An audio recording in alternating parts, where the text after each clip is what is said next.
Iran में Islamic शासन या युद्ध, अमेरिका की धमकी लगभग यही रही है। लेकिन अमेरिका को ईरान में जारी इस्लामिक शासन से भला क्या दिक्कत है और क्यों इजराइल इस पर बार बार अमेरिका को पिंग करता है? ऐसे सवाल आपके मन में अक्सर आते ही होंगे और इन्हीं सवालों के बीच, अमेरिका की धमकियों के बीच, अमेरिका ने अपनी कार्रवाई भी शुरू कर दी है। नमस्कार, मैं हूं आशीष त्रिपाठी आपके साथ। अमेरिकी नौसेना ने अरब सागर में एयरक्राफ्ट कैरियर के पास पहुंच रहे ईरानी ड्रोन को मार गिराया। रॉयटर्स की एक रिपोर्ट के मुताबिक अमेरिकी अधिकारी ने बताया कि ड्रोन अमेरिकी युद्धपोत की ओर बढ़ रहा था, जिसे खतरे के तौर पर देखा गया। अब घटना तब सामने आई जब अमेरिका ईरान के बीच तुर्की में इसी हफ्ते परमाणु समझौते पर बातचीत शुरू होने वाली है। रिपोर्ट में यह कहा गया कि यह ईरान का शहीद 139 ड्रोन था, जिसे अमेरिकी F-35 फाइटर जेट ने हवा में ही निशाना बनाकर ढेर कर दिया। घटना को क्षेत्र में बढ़ते अमेरिकी ईरान तनाव से जोड़कर देखा जा रहा है। हालांकि ईरान की तरफ से इस पर कोई तत्काल प्रतिक्रिया सामने नहीं आई है। वॉल स्ट्रीट जर्नल की रिपोर्ट के मुताबिक मंगलवार को ही स्ट्रेट ऑफ हॉर्मुज में ईरानी हथियारबंद नावों ने एक यूएस फ्लैग ऑयल टैंकर को रोकने की कोशिश की थी।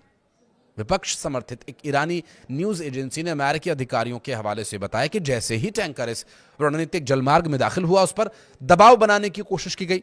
और रिपोर्ट में समुद्री सुरक्षा एजेंसी वैनगार्ड टेक के हवाले से यह कहा गया कि 50 कैलिबर मशीन गन से लैस ईरान की 6 गन बोट्स टैंकर के करीब पहुंची और उसे इंजन बंद कर बोर्डिंग के लिए तैयार होने का आदेश दिया गया। हालांकि टैंकर ने रफ्तार बढ़ा दी और बाद में अमेरिकी युद्धपोत ने उसे सुरक्षा दी। इससे पहले ब्रिटेन की UK maritime trade operations agency ने भी ओमान से करीब 16 नॉटिकल मील उत्तर स्ट्रेट ऑफ हॉर्मुज के इनबाउंड ट्रैफिक जोन में एक जहाज से जुड़ी घटना की सूचना मिलने की पुष्टि की थी। अमेरिका ने बीते 1 महीने में ईरान के आसपास अपनी सैन्य तैनाती को बढ़ा दिया है। वॉशिंगटन पोस्ट की रिपोर्ट के मुताबिक यूएस ने ईरान के नजदीक स्थित सैन्य ठिकानों पर दर्जनों विमान तैनात कर दिए हैं और मिडिल ईस्ट क्षेत्र में या उसके आसपास करीब 1 दर्जन युद्धपोतों को तैनात किया गया है।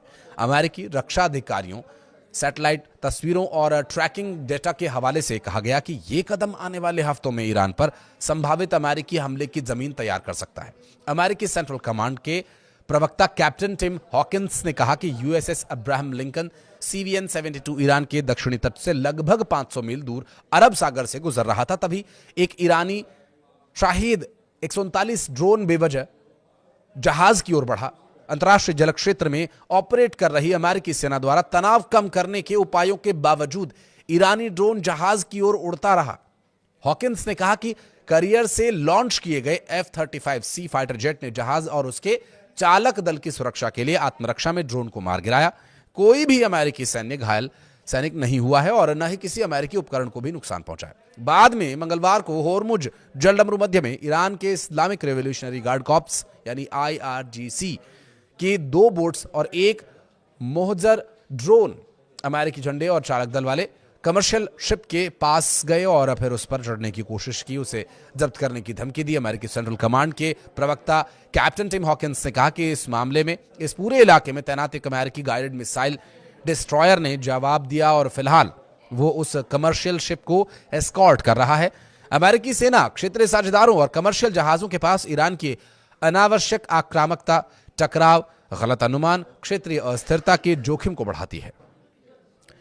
इस घटना के बाद मध्य पूर्व में तनाव और भी ज्यादा बढ़ गया है।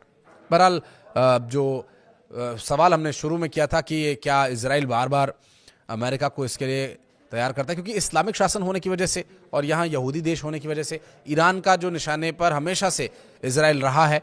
और अगर ईरान को फ्री होल्ड छोड़ दिया गया, उसने परमाणु हथियार और तैयार कर लिए और मिसाइलें अगर इकट्ठा कर ली, तो वो डर है इजराइल को कि कहीं वो उन पर हमला करना कर दे और फिर एक और युद्ध में फंस जाएगा इजराइल। इसके लिए बार बार अपने सहयोगी अमेरिका से संभवतः इजराइल यही अपील करता है। इस बीच ये जो स्थिति हाल में सामने आई है, इससे हालांकि युद्ध होने की तो कोई ट्रिगर नहीं हो रहा है, लेकिन इस घटना के बाद से गहमा गहमी जरूर बढ़ गई है। कुछ कहना चाहें तो कमेंट सेक्शन में बताइएगा।